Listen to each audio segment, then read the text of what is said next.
আমি M A Aziz আপনার কাছে শুনতে চাই যে আসলে আপনার এই বিষয়টা একটু মন্তব্য শুনতে চাইছি। যেমন আমরা যেমন ওএমএস ডিলারদের সাথে একটা কনভারসেশনে বিএনপি নেতা তিনি বলছেন যারা 15 বছর খাইতে পারে নাই হগো নাম দিয়ে দিয়েন, হ্যাগো নাম দিয়ে দিয়েন।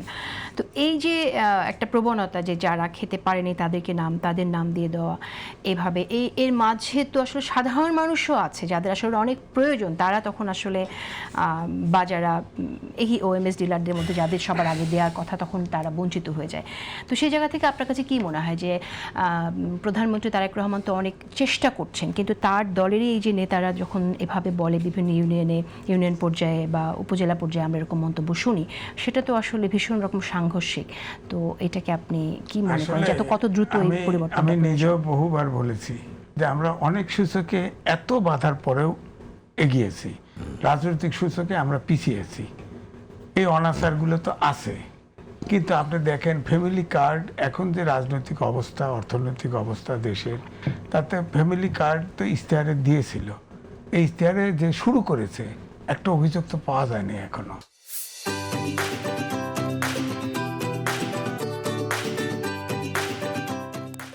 এটা সার্ভে করে করা হচ্ছে। যদি একটা ঘটনা ঘটে যে ফেভার করা হয়েছে, দেখবেন স্ক্যান্ডাল শুরু হয়ে যাবে। সুতরাং রিপন ভাই যেটা বলছে এটা দীর্ঘস্থায়ী একটা প্রপোজাল, এটা ফাইনালি করতে পারলে আর এই সমস্যা থাকবে না। আজকেই আমার গ্রামের একটা মহিলা টেলিফোন করছে যে এরকম ফ্যামিলি কার্ড দিবে, আমার কথাটা একটু বলে দেন। হ্যাঁ, আমি বললাম আমি কেউ, আপনার পোলাপান তো চাকরি করে, সে গরিব, আপনার তো পোলাপান চাকরি করে না, বেকার হয়ে গেছে, চাকরি নেই, বেকার হয়েছে, তাহলে ওই আমাকে বলেন এই কথা আমি কি করব বলেন। যেমন আমার ওয়াইফও রসিকতা করে বলল, সে তো রিটায়ার্ড, আমারও ইনকাম নাই, কয়ে যে আমরাও তো ফ্যামিলি কার্ড পাইতে পারি। হ্যাঁ, সে রসিকতা করেই বললো, তোমার ছেলে মেয়ে আছে তো, এটা তো অ্যাড হবে, এটা তো তুমি করলে তো হবে না। না, এটা আসলে চাইলেও পারবে না, কারণ এখানে আমরা দেখছি যে ওয়ার্ড কমিটির সদস্যরা বাড়ি বাড়ি গিয়ে পরিবারের আর্থসামাজিক অবস্থা, সদস্য সংখ্যা, শিক্ষা ও আবাসনের তথ্য সংগ্রহ করে এবং পরবর্তীতে এটা মিনিস্ট্রির থ্রুতে জানা যায় পুরো প্রক্রিয়াটি সফটওয়্যারের মাধ্যমে হওয়াতে স্বজনপ্রীতি বা ম্যানুয়াল হস্তক্ষেপের কোনো সুযোগ নেই।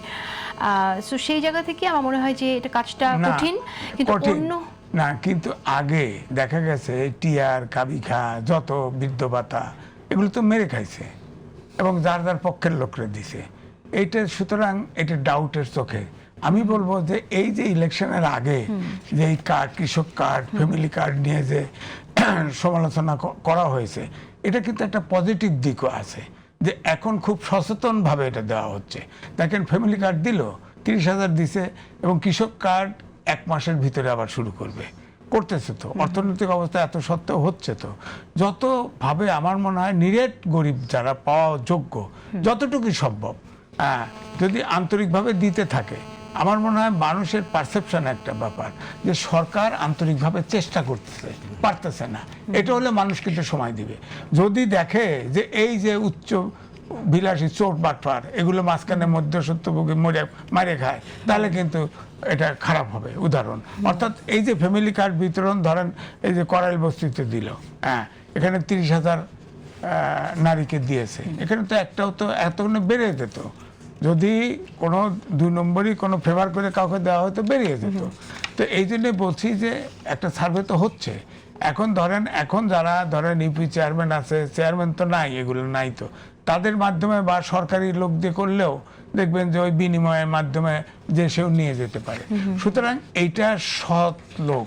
আমার বক্তব্য হচ্ছে এই দেশে এই সব চেক দেওয়ার জন্য, রিপন ভাই যেটা বললো, ওই জায়গায় যাওয়ার জন্য প্রথমে যেটা করা হয়, সালাউদ্দিন আহমেদ বলছে না যে শুধু বহিষ্কার না, এখন যদি কোনো দুষ্কৃতকারী, কোনো দুর্নীতিবাজ ধরা পড়ে তাকে জেলে পাঠানো হবে, আইন করা হোক, ক্যাপিটাল পানিশমেন্ট। কারণ দুর্নীতি মনস্তাত্ত্বিকভাবেই যে আমরা 4 জন বসে আছি, আমরাও সুযোগ পাই না বলে চুরি করি না, দেশটা অমন জায়গায় চলে গেছে। না, এটা সবার ক্ষেত্রে সত্যি না, সবার ক্ষেত্রে না। আমি এখন না খায় সৎ থাকলে কি করবেন, ব্যাপারটা তাই।